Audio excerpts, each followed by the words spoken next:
This is Wonder Woman. I brought this up because yesterday we discussed Gal Gadot and the whole situation regarding stop eating on camera, Miracle. I'm just letting it sit there. People can just deal with it. I'm not eating. She's eating, folks. Okay, I let it hit. So she stopped chewing because she didn't want to do the weird chewing ASMR that everybody in human history hates. Oh, that's an adorable pose. You okay there? I'm trying to finish the cookie. Well, you should have thought of that beforehand. Well, I was planning to suck on it until you pointed it out. Well, yeah, you can't. It's like nobody wants to hear. No, I was planning to suck on it and then let it dissolve. That's what you do with chips. You guys remember when, like, you had that one teacher that was like, no eating in class? So, like, when you want to eat chips, like, you put it in your mouth, like, quickly and then suck on it until it's soft and then you mash it together. Oh, goodness, Miracle. So, I'll let you finish chewing. That's fine. I just finished. When will we get Wonder Woman 3? It says, when Wonder Woman 3 will, quote, probably begin filming, according to Gal Gadot. And I wanted to bring this up because me and you talked about this yesterday on the air with Carter, but we were talking to Hannah Claire after the show, and she was like, well, is she even doing it? Because she seemed to think that, like, as bad as, like, the cringy Imagine video was, I was like, but it hasn't really hurt her career. Not at all. And she's like, yeah, well, what has she done since then? And I'm like, she's got plenty of stuff going on. She's been acting more. She's got Death on the Nile coming out. She did Wonder Woman 1984. She's going to do Cleopatra, and that's what the second article here is about. But it says, on December 27th, 2020, just 2 days after Wonder Woman 1984 premiered in both theaters and on HBO Max, Warner Brothers and DC Films officially greenlit the Wonder Woman 3 movie. This will mark Gal Gadot's sixth outing as Diana of Themyscira, counting Zack Snyder's Justice League, and a third time working with director Patty Jenkins. Where did I go here? In the DC comic space. However, according to Gadot, it'll be a while until Wonder Woman 3 finally starts rolling cameras. Although Patty Jenkins has been thinking about to deliver in Wonder in Wonder Woman 3 ever since Wonder Woman 1984. I think what they meant to say was, although Patty Jenkins has been thinking about what to deliver in Wonder Woman 3 since Wonder Woman 1984 finished principal photography in early 2019. Evidently, there is still plenty of work that still needs to be done on the story. Here's an update Gal Gadot provided about the threequel, ooh, clever wording, in an extensive interview with InStyle. Quote, we're developing the script right now. We'll probably start in a year and a half or so. Wow. So as things stand now, Wonder Woman 3 won't begin filming until, what did I say there? Soon. Summer 2023. So, wow. Which means that accounting for extensive post-production, the extensive post-production process on a blockbuster like this, the earliest we would expect it is by summer 2024. So that's like a long ways away. When you really think about the fact that 2022 just started, that's low end. We would get it in 2024, exactly. Probably the end of that year. With the COVID-19, even with Wonder Woman 1984 not coming out until a year past its original announced release date, partially due to the COVID-19 pandemic, there is still a 3.5-year gap between it and its predecessor. Still, because I believe the original Wonder Woman came out in 2017. Still, you can't rush putting together a movie, and considering Gal Gadot and Patty Jenkins' busy schedules, which is what I was referring to, not to mention how the pandemic is still affecting our lives, it's not entirely surprising that Wonder Woman 3's shoot is so far away. Gadot is set to start in projects like Disney's live-action Snow White and the Seven Dwarfs remake. I didn't know about that at all. Did you know about that? Okay, she's going to play Snow White? I didn't even know they were making another Snow White Neither movie. did I. I will search that up. Yeah. Heart of Stone, a mini-series about Hedy Lamarr, and Cleopatra movie, the latter of which Jenkins was also once attached to helm. As for Jenkins, along with Wonder Woman 3, she still plans to make the Star Wars movie Rogue Squadron, although as of last November, its production reportedly won't begin until 2022. Oh, she plays the evil queen. Does it say who's playing Snow White? I'm going to read it right now. So I'm reading from Deadline.com. It says Gal Gadot to play Evil Queen in Disney live-action Snow White. So it's a live-action instead. Right here. Anything? Nope, nothing. No idea. Okay. I also know that they're going to be making a spin-off of called the Amazons, as far as I know. So it's like going to take place on Themyscira. You would hope that she would at least come back to at least at some point in that. It says, oh yeah, here it is. It says, as far as Wonder Woman 3 is concerned, ahead of the COVID-19 pandemic, we learned that it is set in present day and will tie into the Amazon spin-off that takes place after Diana left Themyscira. However, a few weeks before Wonder Woman 1984 came out, Patty Jenkins said that she'd stopped working on the story she's hashed out with Jeff Johns once the sequel's co-writers with Gal Gadot now saying that the script is still being developed. It's possible that Wonder Woman 3 went through a major overhaul, so it's hard to say at this point what we can expect from it. My guess is that the script gets reined in more with the fact that Wonder Woman 1984 was not nearly as well received as the original Wonder Woman, and that's mainly because Patty Jenkins, who directed both of them, had almost free reign to do on the story on Wonder Woman 1984, and directing and writing aren't really the same skill set. So just because she is a fantastic director doesn't mean that she's going to write the most amazing story. That's not a knock on her. I'm just saying that it's just a talent that she didn't require. That just was, in my opinion, wasn't there in that movie. I believe that Wonder Woman, the original film from 2017, is the far superior movie in that series. Wonder Woman 19. Okay, all you have to do if you've never seen it is look up the weird situation involving Trevor. Steve Trevor and Wonder Woman and the guy she makes look like him, and why that aspect of the story ever made it onto screen. Should have never happened. Yeah. Also, I did find out who's going to play Snow White. It's the actress who played in West Side Story. Rachel, not Adams. It starts with a Z. Not Ziegler. Ziegler. Zegler. Okay, cool. And there is a trailer for this. We had not heard of this, but there's a teaser trailer. It's probably just like small clips of it. So it says the first. This is another article about Wonder Woman 1984 that they were talking about. So she was also in. She's going to be in The Flash, so she will have scenes in The Flash. She was in Red Notice recently. She was in and then they're also saying she might appear in Aquaman. Yeah. So, but also remember, we just did a story the other day where they're talking about how they're getting rid of all of the Snyderverse in favor of Michael Keaton coming back to play grizzled old Bruce Wayne. Yeah. And then we're going to get Supergirl and Batgirl, and we're gonna get the DCEU, and then Ezra Miller, and then there'll be no alpha male heroes. It'll just be effeminate men, and yeah. So where does she fit in that realm, right? Like, whether people like it or not, people love Henry Cavill as Superman. People love Gal Gadot as Wonder Woman. And there's even a large sector of the fans where, even though they didn't like Batman vs. Superman, love Ben Affleck as Batman, but he is on his way out as well. He's long gone. So it really does feel like they just want to start over. I have no idea why. It feels like DC's trying to burn it all down in favor of like no plan whatsoever into activism, which is stupid. Oh yeah, this was the other thing. It says the first Wonder Woman movie was a blockbuster that brought in $822 million, with most critics and fans liking the movie. However, the same can't be said about Wonder Woman 1984, which was a huge bust on HBO Max and in theaters.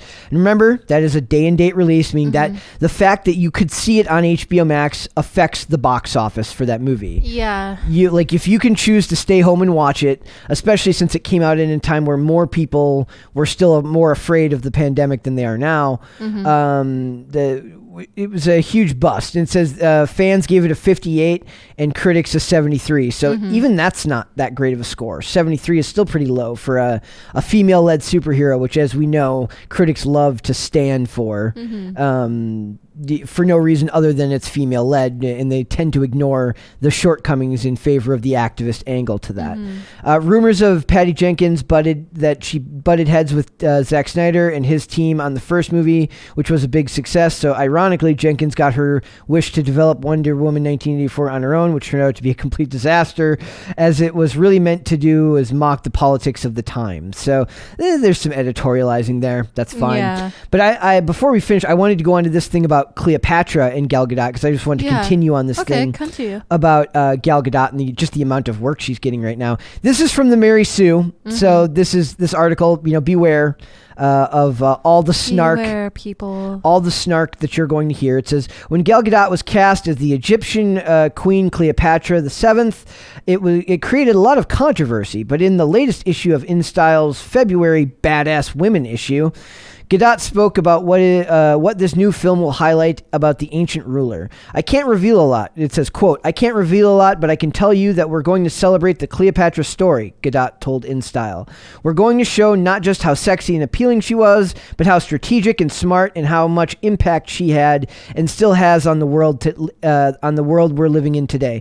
So remember, you can't show hot women because that's the male gaze. The male gaze is bad. Yeah. You're not allowed to do that anymore. So, even though she was known for that, and we haven't even gotten down to the real reason people were mad about her being cast as Cleopatra, as I'm sure you can imagine. The actress added, I've watched all the Cleopatra movies throughout history, but I feel like we're telling the story the world needs to hear now. Oh, God.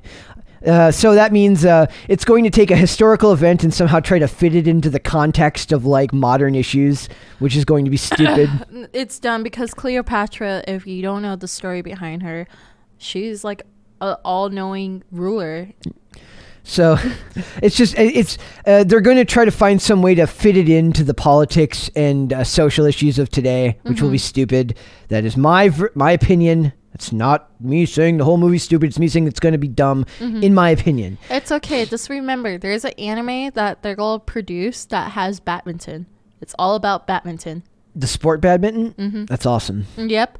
It says Carrie Skoglund will replace Patty Jenkins as the director of the project, but the latter will still be producing the film, maintaining the working relationship between Gadot and Jenkins. Many people felt conflicted about Gal Gadot playing the Egyptian queen, rehashing long-running conversations about the race and ethnicity of Cleopatra. Historically, as we know, Cleopatra was of Greek heritage, specifically Macedonian. Because she was part of the Ptolemaic dynasty, which was installed after the colonization of Egypt by Alexander the Great. There have been some speculation as to whether Cleopatra's mother, Cleopatra VI, Tryphania, or someone else who was it says whether Cleopatra's there was some speculation as to whether Cleopatra's mother was they don't even know if this was her mom. So it says there was some speculation as to whether Cleopatra's mother was Cleopatra VI, Tryphania, or someone else who was a woman of color. Personally, from the research I've read, Cleopatra was likely just Greek. In response to all this discussion, Gadot said, quote, first of all, you want to be true to the facts that Cleopatra was Macedonian. We were looking for a Macedonian actress that could fit Cleopatra. She wasn't there, and I was very passionate about Cleopatra. I have friends from across the globe, whether they're Muslims or Christian or Catholic or atheist or Buddhist or Jewish, of course. Gadot continued, there are people, and with me, I want to celebrate the legacy of Cleopatra and honor this amazing historic icon that I admire so much. Yeah. Anybody can make this movie and anybody can go ahead and do it. I'm very passionate that I'm going to do it on my own. What some have said is that despite Cleopatra being likely Greek, casting an Egyptian Arabic actress would have still been a great opportunity for an actress of that background. That is stupid because that's just like we talked about with Anne Boleyn. Yep. You don't, we're not going to make a movie about Rosa Parks with somebody of another race. Rosa Parks has to be Hispanic then if they wanted to go that route. So it's like you don't make a movie about Rosa Parks and change the race or ethnicity just because it's a great opportunity for someone else in this time.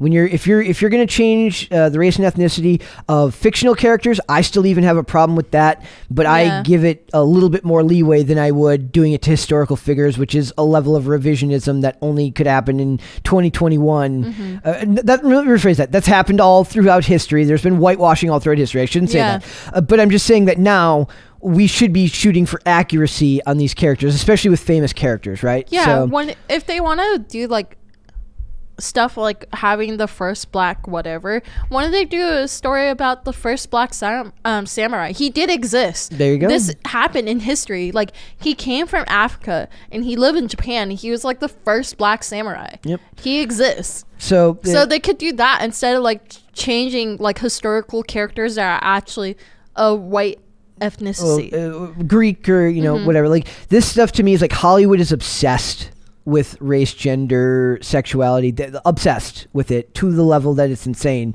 And it's one of those things where I just, to me, it's like when they did, they changed the race. Tilda Swinton played the ancient one in Doctor Strange.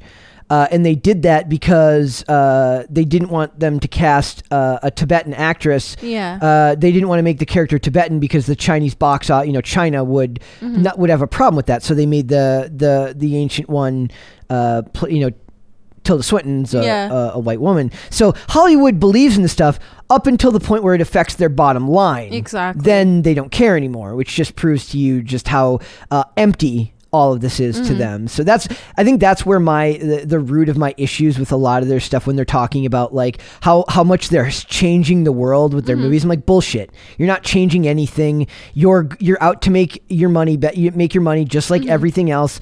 When you're out to spread the message, that only goes so far until it starts to affect the money you're going to make. So exactly. I take an issue with this. I will say that this is a very like reasoned article for the Mary Sue, which tends to be cringe. To a very high level. In my opinion, don't at me. It's fine. It's not for me. What some have said is that despite Cleopatra, and it says, regardless, at this point, I think while Gal Gadot is a gorgeous woman and has a presence on screen, she has not proven herself to be an actress with enough range to be able to translate into a woman with as much legacy and interesting nuance as Cleopatra. I actually think that's a fairly reasonable criticism right there. Gadot is an extremely charismatic woman. She's an extremely charismatic actress, but she's right that hasn't necessarily been I haven't seen enough of her to say that she could play a character like a historical figure like this and do it the justice that it deserves. So that's a pretty nuanced take from them here. So it says, maybe she'll surprise us. We'll have to see. But smart and sexy Cleopatra, how groundbreaking. That feels like a snarky dig. So what were you gonna say? No, I was about to say, like, as you said, like, we don't know how well her acting is because she's still like acting in new movies like that are blockbusters too. So maybe she can pull it off. We'll see if she's going to be in Death on the Nile. That comes out in a month, I believe. And if perhaps she does, she has a better role there. It's possible that changes my opinion on it. That is a Kenneth Branagh film, and I love Kenneth Branagh's work. So we will see how that goes. I am interested to see it. I do think Gadot could pull off the magnetic physical presence that Cleopatra would need to have on camera. I don't know necessarily that she would be able to pull off the nuance in the vocal delivery and the less physical aspects of it, but we'll see. Yeah. Either way, we'll go to see it just because there's a lot of interest surrounding it, involving people who have criticisms about that aspect, our own criticisms about these things. So a lot going on. Wonder Woman, Cleopatra, it is what it is. We probably could have made our own segment about just that one, but we could have. It's a Gal Gadot roundup. Yep. So and also we did have anime news update. So yep, that was our anime news. Well, yeah, I said that. I know, but it's just cute because like once in a while we can mix it up with other things. We do need a food segment because there's new trendy foods that are out. Well, it has to be related to pop culture. It is because it's trendy foods that's awesome on TikTok. Okay, well we'll look into it. Maybe we'll do that next. We'll look into it and we'll maybe do that next week. Yeah. We just need a segment for it where I geek out about food. Anything that gets you excited, Miracle, I am happy to start working on so that you can be excited about your job, about your work here. I am excited. I just don't sleep well. This is true. She does not sleep well. You know what, Miracle? Why don't you, because it's Friday, we're closing up shop for the weekend. Why don't you tell everyone your social media?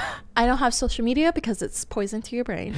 Is it rots your brain or poison to your brain? Did I switch it up again? Yeah, you kind of go between the two, but I love for the This people always- listening to the people listening to the podcast. Yeah. They can't see it, but she's doing a really fantastic finger gun. Well, do it one more time. Yeah, there you go. She's like, boom. hey, if you're picking up what I'm putting down. Yeah, and the trigger is down too. There you go. So that hammer means- down. Yeah. Hammer down. Wait, what kind of pistol would this be? That would be. I have no idea. That's, Yeah. Oh my God! Have you seen the miniature pistols where it's on your belt buckle? No. Those are like the greatest things because like it's like a hidden pistol. You think it's like a cute little piece, and then well, bam, it's out. I'm bringing it back. Well, bam. Wabam. It's Yeah. coming back. Thanks for watching this clip, guys. If you want to see full episodes or follow us on social media, links are in the description below. Bye. Bye.